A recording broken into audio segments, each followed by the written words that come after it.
আশিক গোল হয়ে গিয়েছে, কিন্তু আশিক গোল হয়ে গেছে, অর্থাৎ ব্রাজিল একটি গোল খেয়ে গিয়েছে। যেভাবে বারবার বলছিলাম যে ব্যাক পাস থেকে কিন্তু এবার সেই মরক্কো কিন্তু ব্রাজিলকে গোল দিয়ে দিয়েছে, অর্থাৎ 1-0 গোলে কিন্তু এগিয়ে গেল 21 মিনিটের খেলায়।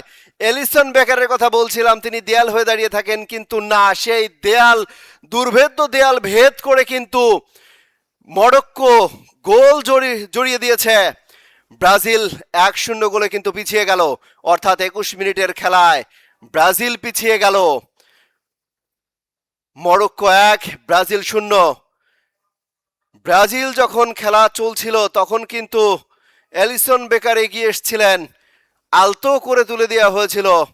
তারপরে কিন্তু ডিফেন্ডিং যারা ছিল কোনোভাবেই কোনো কিছু করতে পারেনি, অর্থাৎ ব্রাজিল 1-0 গোলে পিছিয়ে পড়ল। কোনো সুযোগ ছিল না এলিসন বেকারের সামনে, আলতো করে তুলে দিল। অর্থাৎ পুরো ডিফেন্ডিং কিন্তু ডিফেন্স ভেঙে গেল, ব্রাজিলের ডিফেন্স ভেঙে তারপরে কিন্তু মরক্কো যে গোলটি করলো রীতিমতো হতাশ করে দিয়েছে ব্রাজিলকে। ব্রাজিল এই যে পিছিয়ে গেল, আর ফিরতে পারবে কিনা ম্যাচে সেটা কিন্তু বড় বিষয়। এই ব্রাজিল 21 মিনিটের মাথায় যে গোল খেয়ে বসলো, রীতিমতো অবিশ্বাস্য। মরক্কো কিন্তু আফ্রিকান ডার্ক হর্স বলা হচ্ছে, গতবারের সেমিফাইনালিস্ট, তারা এবার ব্রাজিলকে গোল দিয়ে দিল, অর্থাৎ 21 মিনিটের মাথায় কিন্তু ব্রাজিল মরক্কোর কাছে গোল হজম করতে হলো।